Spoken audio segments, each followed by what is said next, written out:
E o assunto agora é custo dos lucros retidos. Como assim, professora? Tem lucro que fica retido? Tem.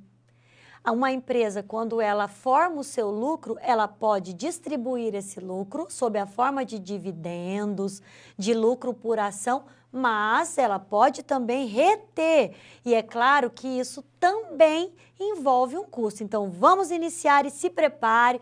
Prepare a calculadora, prepare o seu rascunho aí com o seu lápis, a sua borracha, porque agora vai começar os cálculos.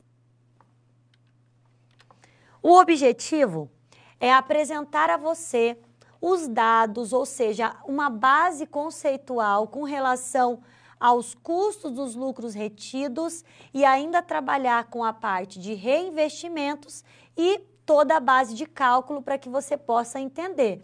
Então, vai ser apresentado para você a respeito desse custo de financiamento de longo prazo, como via retenção de lucros ou via lucros retidos. E para isso é importante você conhecer alguns conceitos, como custos de lucros retidos, como entender esses cálculos que envolvem o processo, porque fica muito mais fácil de você compreender na prática e ainda comparar com outros custos de longo prazo para ver se vale a pena. Então, nós vamos comparar aqui no nosso exemplo, tá? Com as debêntures e vamos comparar também com algumas ações ordinárias, certo? Vamos fazer essa base de comparação para que fique mais claro aí para você. Então, como eu disse, estamos agora entrando numa base pequena conceitual, mas eu já quero trazer logo na sequência para vocês aí um exemplo prático de cálculo, para que você consiga aí visualizar toda essa parte teórica numa forma mais aplicada. Vamos começar definindo o que é lucro retido?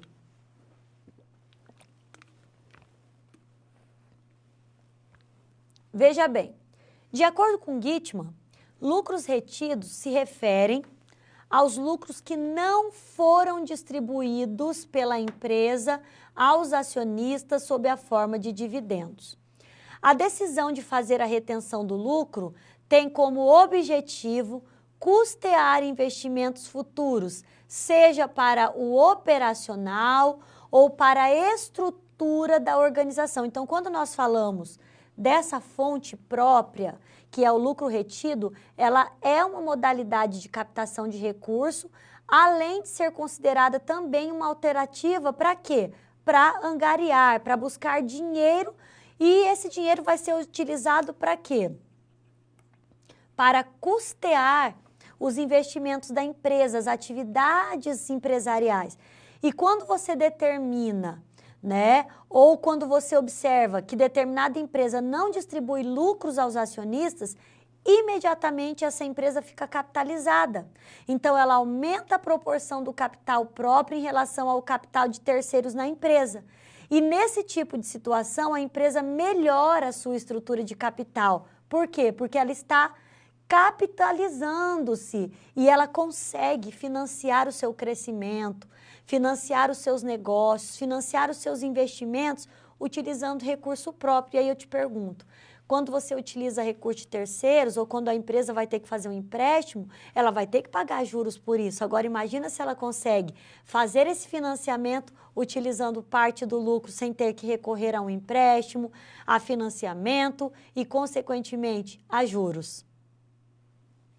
Lucros retidos, quais são as características aqui? Primeiro, né, uma característica importante, possuir um custo mais barato que as emissões de novas ações, por exemplo, ordinárias, né?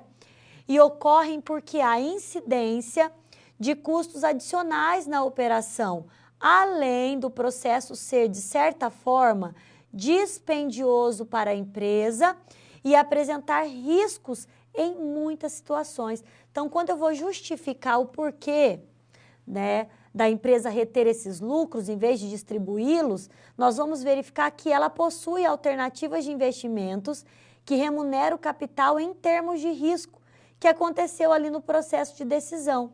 Então, se não surgir essas oportunidades financeiras, a orientação é que a empresa promova a distribuição de seus lucros aos acionistas, de forma que possam efetuar essas aplicações em outras alternativas que ofereçam o quê? Ganhos compatíveis aos riscos assumidos.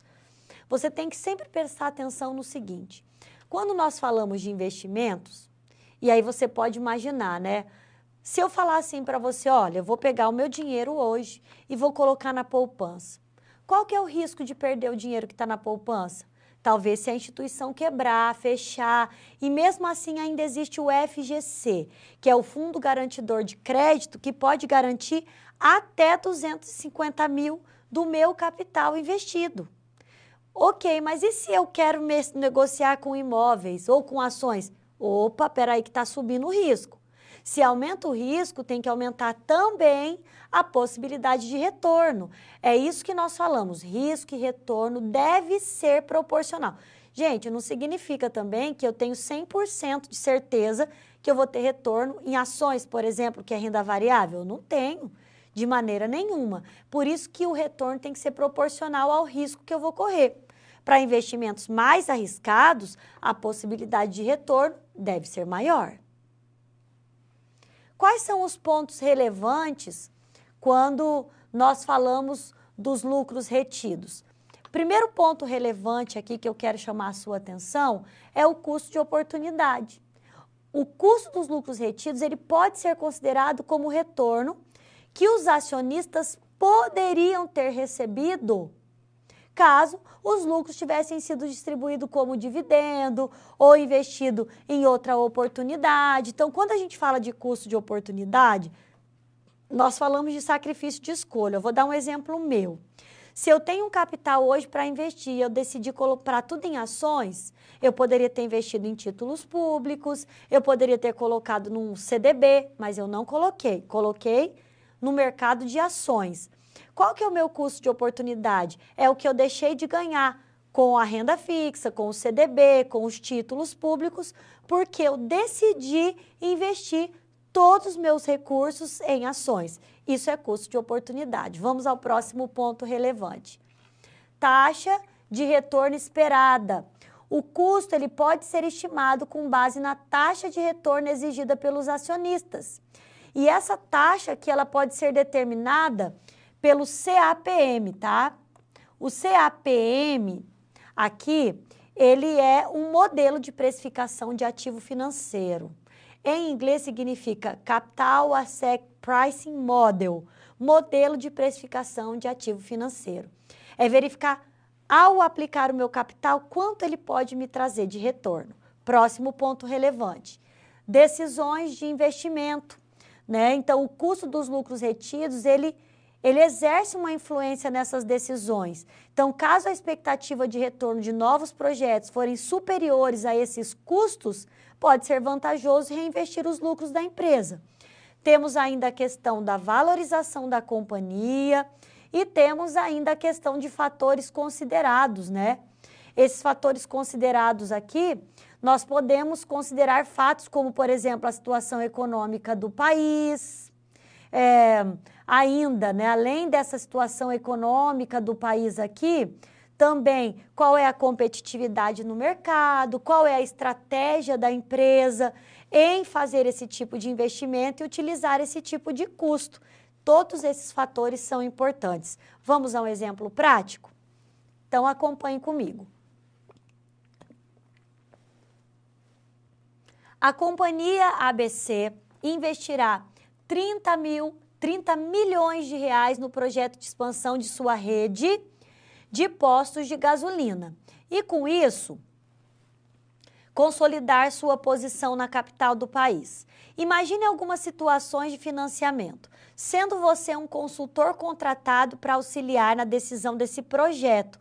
Como você realizará o assessoramento ao diretor-presidente da companhia para tomar a decisão de optar pelo reinvestimento dos lucros retidos ou, de repente, fazer um IPO, lançar novas ações, lançar a primeira vez ações ordinárias no mercado? Primeira opção, tá? A empresa realiza o investimento no valor de 30 milhões através de um financiamento de longo prazo com capital próprio por meio de emissão de ações ordinárias. Calcule o custo de utilização do capital próprio via subscrição de ações ordinárias, sabendo que a empresa pagou R$ 30 de dividendo por ação ordinária e esta ação vale R$ 300 e que o crescimento no pagamento dos dividendos é constante, a 3% ao ano, e que o custo de subscrição é de 4%. A pergunta, e aí vem a segunda opção. A empresa deseja realizar um investimento no valor de 30 milhões por meio de um financiamento de longo prazo, com capital próprio, através da utilização agora de lucros retidos. Calcule o custo de utilizar o capital próprio via lucros retidos, sabendo que a empresa pagou R$ 30 de dividendo por ação, a ação ordinária vale R$ 300 e o crescimento no pagamento dos dividendos é de 3% ao ano. Vem a pergunta: qual das opções de financiamento de longo prazo apresenta o menor custo? Será que é o financiamento com o capital via lucros retidos ou via emissão de ações ordinárias? Vamos ao cálculo? O primeiro é calcular o custo de subscrição, né? Então, primeiro você tem aqui 4% de 300, que é o custo. Então, eu tenho um custo de R$ 12, certo? Então, aqui, por que nós colocamos 0,04? Porque nós transformamos em casas decimais, certo? Então, por isso, nós temos 0,04. Ok? Aqui é 4, tá, pessoal? Corrijam aí, por gentileza. Bom, dentro desse aspecto aqui, nós vamos colocar agora na nossa fórmula. Então, substituindo a nossa fórmula, nós temos, então, 30. Vou voltar aqui para vocês saberem de onde eu estou tirando esses valores, tá?